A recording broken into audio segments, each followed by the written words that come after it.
Welcome back, everybody. Today I'm going to be speaking about 8 hot cars that could potentially become future design classics. And if you're lucky enough to own one of these cars, you're welcome, because this video might even have raised the value of your car. Now, without further ado, let's get into that list. First car we're going to be looking at is the BMW Z4 Coupé. At the time of this shoot, there's one on Gumtree for $2.5 grand, which is an absolute steal. I might have to check it out. So this car carries on the legacy of the Z3 clown shoe design. This was initially a design study. It was based on the Z4 Roadster that preceded it. It only was first available with the 3.0 straight 6-cylinder engine, as opposed to the lesser powered Roadster versions. The full fat M version of this car carried over the engine from the E46 M3, and that's saying a lot. So the prices on this car are climbing and climbing, even up to around 10K right now. But like I said, if you can get one for around 2.5, even slightly more, you've got a deal. With its classic proportions, with that simple, elegant interior, and with great performance, I'm absolutely certain this car is destined to become a future classic. The next car we're looking at is the Honda S2000.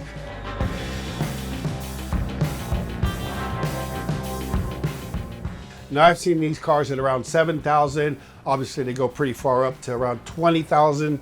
So if you find anything less than 7,000, if it moves, grab it, because this car is definitely going up in terms of design value and iconic status. Obviously, it was carrying on the namesake of the S500, the S600, the S800.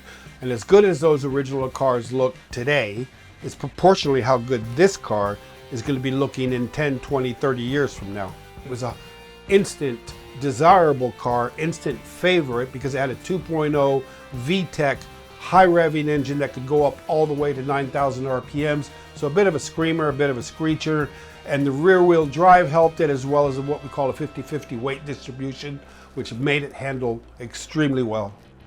One of the cool things about the interior on this car is it has one of the very first digital rev counters.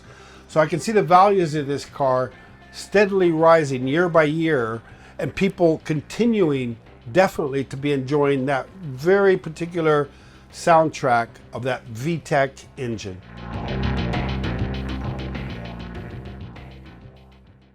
The next one on our list is the Alfa Romeo Brera.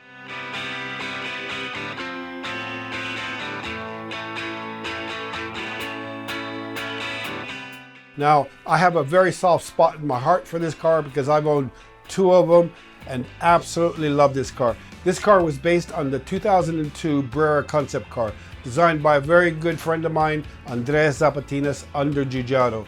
The strange thing about the Brera is that the performance of it never matched the looks. What the Brera lacked in performance, it definitely made it up in aesthetics, because this car has won numerous design awards. The interior of this car was an excellent combination of luxury and sport design.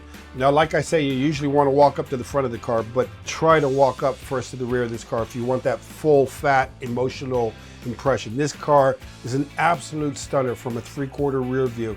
What's really nice is that belt line, the line between the glass and the body that comes around, and then as it gets past the C-pillar, and then that line comes onto the tailgate, drops down and meets in the middle, making a beautiful V. At the front, we have the A-pillars coming down, pulling in on the bonnet, gliding forward down gently in to form that beautiful Alfa Romeo grille. Alongside the grille, we have those almost sinister looking round headlamps on there. 3 of them on either side, very distinctive.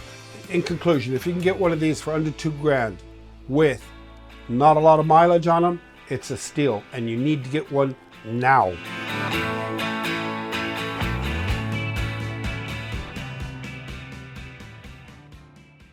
Next on the list is the Citroen C6.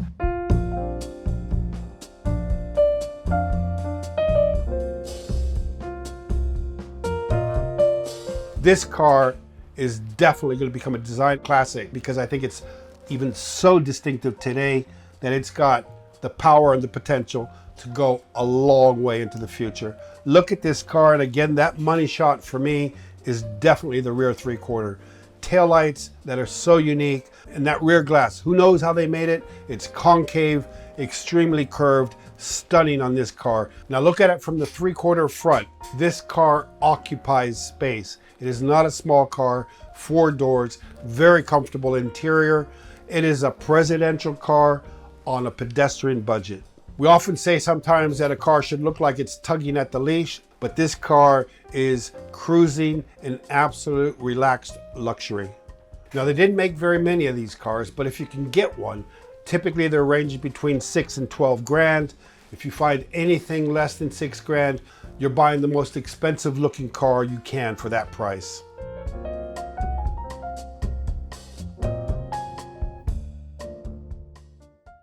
Following on from my list of the top 8 affordable cars with great design, one being the Honda CRX, its successor, the Honda CRZ, is equally potentially a future icon in terms of design. And this car capitalizes on all those great design features that the CRX introduced. Look at that dynamic side profile of this car. This is an example of that car tugging at the leash, wanting to go. That almost wedge profile that was so often used in the 70s that got us all excited about car design. In the rear, a beautiful short rear overhang, plenty of glass, and an excellent evolution of what made the CRX such a great design icon of its time. So this car, I think in the future, will absolutely show the world that good design based on hybrid technology did not have to look undynamic. Prices on the CRZ range anywhere between say 3,000 to 6,000. You can probably get them even a little bit lower. If you get anything under 2,500, you should get this thing. It is definitely going to be a future classic.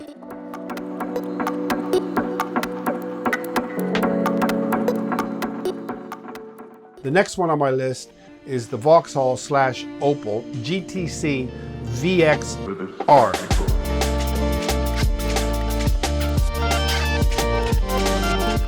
So we're obviously projecting a little bit further into the future with this one because this one is obviously a pretty recent release. Now with this little rocket, you have the potential to bring the horsepower up to close to 380. Now, as we progressively move into an electric powered future, this car in this condition with 380 horsepower, you gotta say it's the last hurrah of those affordable, great looking cars of today. And this is the one that from a design point of view combines performance and looks into one absolutely desirable package. I love the front of this car. Look at the line coming off the top of the windscreen, and as it comes down, if it continued, it would actually form the bottom line of the rear glass. Beautifully executed, makes it look like one-piece design. I love the front end bumper on this GTC VXR because those little fins that kind of give it that smiley approach, that sort of give the direction for the air to flow in. Those are kind of almost like pulled off the F8 Tributo, the Ferrari F8 Tributo. If you turn that bumper upside down, you'll see a very similar design language. Prices at the moment on this car range anywhere between say 7,000 to 15,000 big ones. But as the car moves into the next few years, I can see the price dropping down to anywhere around 5 and even below. And at that price, you're not going to find that combination of looks and performance of a car in that segment anywhere. So keep your eye on this one. I definitely think this one's going to have an interesting trajectory as we move into the future.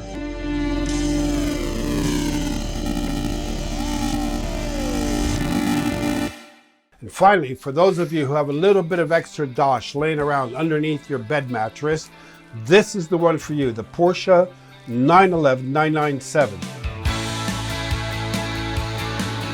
Now these cars aren't going cheap, but if you can find one that's just under 20 big ones, then you're definitely going to find something very special. I'm not sure it's going to be able to roll, it's going to work, but this is the last analog 911 with a naturally aspirated engine.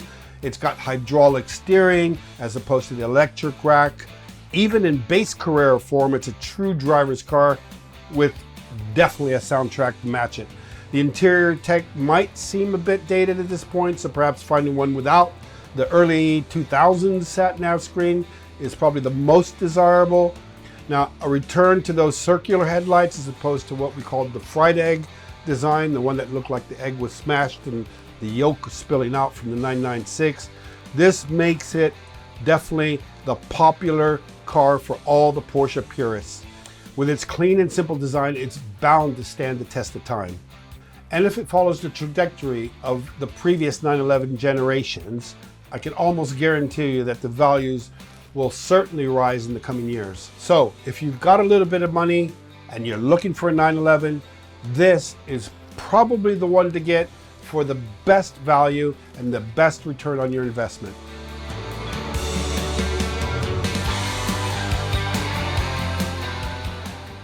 Before we wrap up, here's an honorable mentions list of cars that potentially could have been on this list, but were either already on their way to becoming iconic or perhaps even a little bit too expensive to be on this list. And those cars are the Ford Focus RS Mark I, the Lotus Elise, if that's your thing, the VW R32 Mark IV, the BMW E38 7 Series, and last but not least, the Honda Type R EP3. As usual, leave your comments below. Let me know what you think. What are the ones I may have missed? What are the hot ones to invest in now? Which are the ones that you think are going to become future icons and in which I should invest now? I'll look forward to reading your comments. Subscribe, and I'll be seeing you in the future.